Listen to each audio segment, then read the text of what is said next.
ఇప్పుడైతే కొద్దిగా వాటర్ అయితే యాడ్ చేస్తున్నాను. ఫైనల్గా చికెన్ మసాలా ఇంట్లో నూరుకున్నా వేసుకున్నా పర్వాలేదు, ప్యాకెట్ తెచ్చేసుకున్నా పర్వాలేదు. హలో అండి, హాయ్. నేనైతే ఈరోజు అయితే నా స్టైల్లో చికెన్ కర్రీ అయితే వండబోతున్నాను, చూపిస్తాను. చాలా అంటే చాలా టేస్ట్గా ఉంటుంది, చాలా సింపుల్గా ఉంటుంది. ఇదిగోండి చికెను ఫ్రెష్గా అయితే కడిగి పెట్టుకున్నాను. ఇందులోకి అయితే ఆనియన్స్ కట్ చేసి పెట్టుకున్నాను. ఇక్కడ వచ్చేసి అయితే కాజము, ఇది లాస్ట్లో అయితే వేసాను. అలాగే ఇటువైపు వచ్చేసి అయితే అల్లం వెల్లుల్లి పేస్ట్ ఇప్పుడే ఫ్రెష్గా నూరుకున్నాను. కరివేపాకు రెడీ చేసుకున్నాను.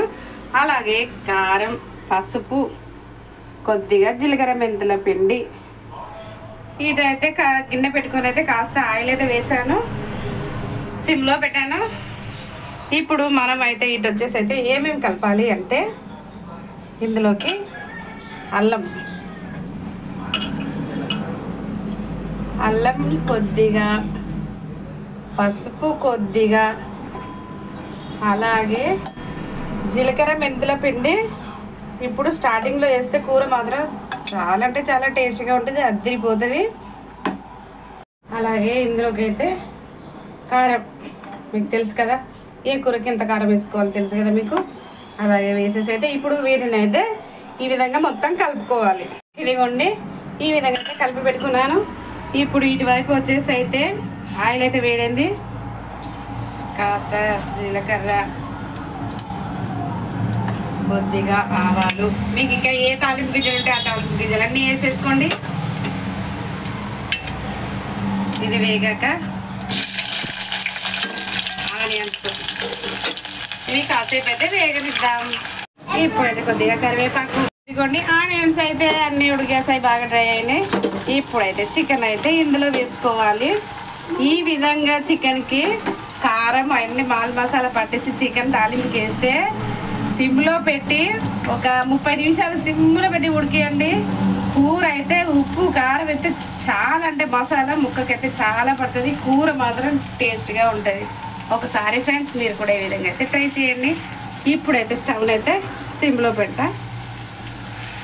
కడిగి ఉడికిందో ఇదిగోండి, నేనైతే వాటర్ ఒక్క చుక్క కూడా వేయలేదు. ఇదిగోండి ఇందులోనే వాటర్ ఇంకింది. సిమ్లో పెట్టాను కదా, చికెన్లో ఉన్న వాటర్ అంతా బయటకు వచ్చేస్తుంది. చూడండి పొయ్యి మీద వేసేటప్పుడు ఇంత వాటర్ చుక్క కూడా లేదు. ఇప్పుడు ఎంత వాటర్ ఇంకింది, ఇంకాసేపు పెడదాం. ఇప్పుడైతే కొద్దిగా వాటర్ అయితే యాడ్ చేస్తున్నాను.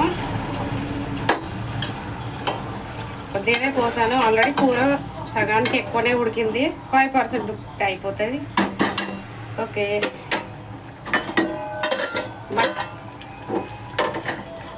ఇదిగోండి ఈ విధంగా ఉంది. ఇప్పుడైతే ఈ కాజాలు అయితే వేస్తున్నాను. అలాగే ఇందులోకి ఉప్పు,